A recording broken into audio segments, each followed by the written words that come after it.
তোকে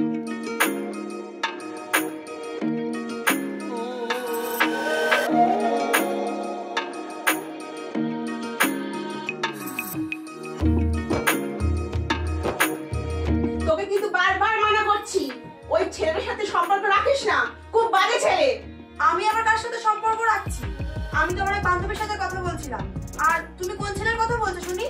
ওই সন্তু বলে ছেলেটা, আমি জানি তুই ওর সাথে কথা বলছিলি। ও কিন্তু মোটেও ভালো ছেলে নয়, এর আগেও দুটো মেয়ে সর্বনাশ করেছে। বললাম তো আমি আমার এক বান্ধবীর সাথে কথা বলছিলাম। কি ব্যাপার বৌমা, কি হয়েছে? দেখুন মা, আবার সেই ছেলেটার সাথে কথা বলা শুরু করেছে 1 ঘন্টা ধরে, পড়াশোনা বাদ দিয়ে। বলছি তো আমি আমার এক বান্ধবীর সাথে কথা বলছিলাম। কই দেখি কার সঙ্গে কথা বলছিলি? ছাড়ো, টান মেরে ছুড়ে ফেলে দেবো বলছি এই ফোন। বিরক্ত করো না তো। কতবার বোঝাচ্ছি তোর বাবা তোর জন্য ভালো পাত্রের সন্ধানে আছে, তুই পড়াশোনাটা মন দিয়ে কর, বিয়েটা অন্তত পাস কর। দেখো মা, আমার দ্বারা পড়াশোনা হবে না। বারবার ঘ্যান ঘ্যান করে একই কথা বলে আমার মাথা খারাপ করো না তো। কি করা যায় বলো তো? ওকে তো আর বুঝিয়ে সুঝিয়ে পারা যাচ্ছে না। ওকে বোঝালাম, আমার বাপের বাড়ির পাশের একটা মেয়ে তার বাবা মায়ের কথা না শুনে একটা বেকার অকর্মা ছেলের সঙ্গে চলে গেল। 2 মাস যেতে না যেতেই আবার বাপের বাড়ি ফিরে এসেছে। এরা একটুও বোঝে না যে নিজের জীবনটা কিভাবে বরবাদ করে দিচ্ছে। আসলে এভাবে হয় না, এটা হলো উঠতি বয়সের একটা রোগ। দেখবে কথা তো শুনবেই না, আর যত দিন যাবে আরো উগ্র হয়ে যাবে। তবে বয়স বাড়লে এগুলো আশা করি ঠিক হয়ে যাবে। কিন্তু বাবা ততদিনে একটা অঘটন না ঘটিয়ে ফেলে, সেটাই চিন্তার ব্যাপার। আসলে পড়াশোনা তো করে না, আর করবে বলেও মনে হয় না। এখন দরকার ওকে একটা কাজের মধ্যে ব্যস্ত রাখা, যা থেকে কিছু ইনকামও হয়। কোথায় কাজ করতে পাঠাবো ওকে, সে তো আর এক চিন্তার বিষয়। এখন মোবাইল ফোনের মাধ্যমেই বাড়িতে বসে অনেক কাজ করা যায়।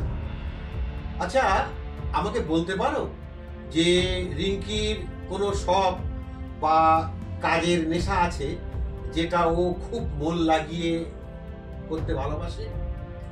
তা আছে বাবা, ওর হাতে সুন্দর সুন্দর কাজ আছে, স্কুল লাইফে করতো।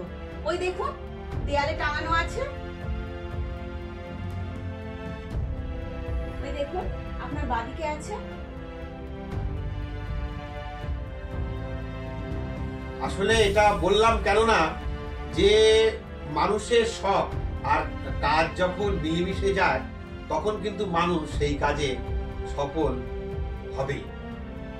তাহলে ওকে বলো এই সব ঘর সাজাবার জিনিস বানিয়ে অনলাইনে হোক বা সোশ্যাল মিডিয়া মারফত হোক বা ডিরেক্টলি কারোর সঙ্গে যোগাযোগ করে বিক্রি করার ব্যবস্থা করুক। কিছু কিছু পয়সা ইনকাম হলে ওর মনটা ভালোই লাগবে, তখন এই কাজটাই ওর একটা নেশায় পরিণত হবে। যত পয়সা ইনকাম করতে থাকবে ততই ওর কাজের নেশা বাড়বে, আর অন্যান্য বদ নেশা ও উঠতি বয়সের এই রোগ যেটা তোমরা বললে আর কি, ওটা আস্তে আস্তে ছেড়ে যাবে।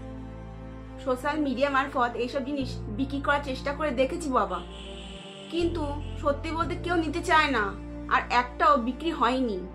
এটা তোমাদের ভুল ধারণা, এত সহজে সবকিছু হয় না, বাস্তবে সময় লাগে। হয়তো দেখা গেল 50 জনের কাছে গিয়ে মাত্র একটা বিক্রি হলো।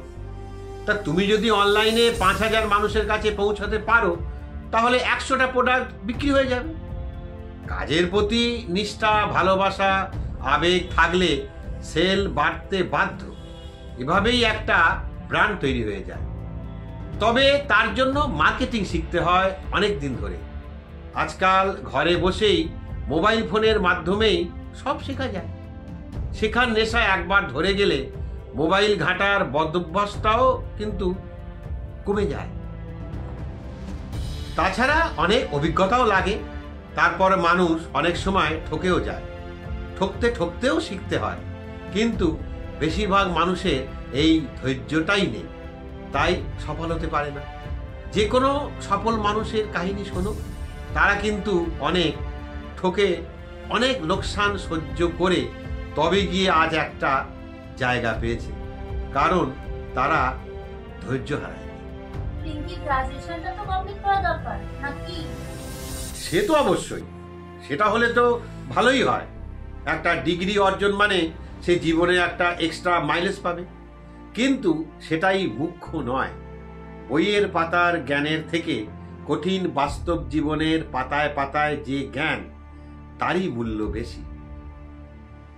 কাজ করতে করতেই পড়াশোনা চালিয়ে নিয়ে যাওয়া যায়, তাতে বরং নিজেকে আরো বেশি ব্যস্ত রাখতে পারবে।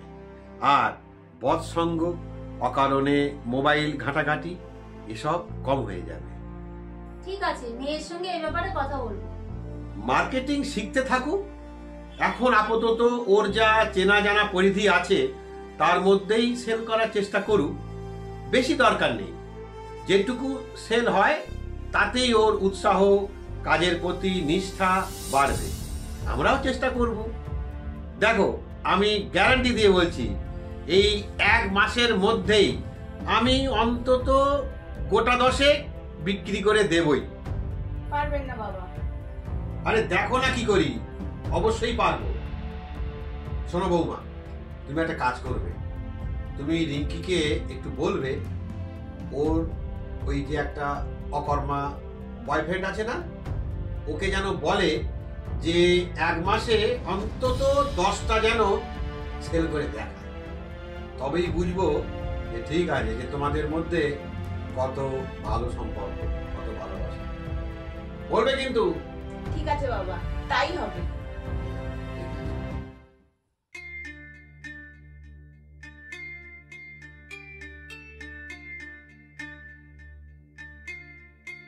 চুপ করো, আমি তোমার কোনো বাহানাই শুনতে চাই না। আজ পর্যন্ত একটাও সেল করে দিতে পারলে না। তা আমার বাবা করছে কি করে? সবই বুঝি। তুমি চাও না আসলে আমি যে নিজের পায়ে দাঁড়াই সেটা। দেখো, তোমার সাথে ঘুরতে যাওয়ার বা কথা বলার কোনোটারই সময় নিয়ে আমার কাছে। আগে তো এই কাজের চাপ, তারপরে আমার আবার পরীক্ষা। আমি তোমার কোনো কথা শুনতে চাই না। তুমি আমার জিনিসগুলো যত তাড়াতাড়ি পরে আমার বাড়িতে ফেরত দিয়ে যাওয়ার ব্যবস্থা করো। বৌদি ঠিকই বলেছিল, সব বেঈমান।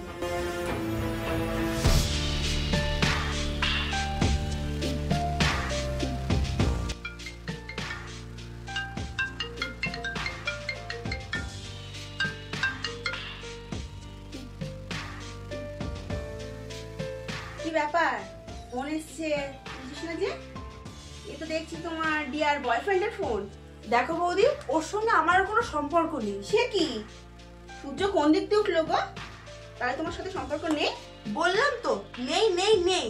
ওকে ওকে, এটাই তো চেয়েছিলাম।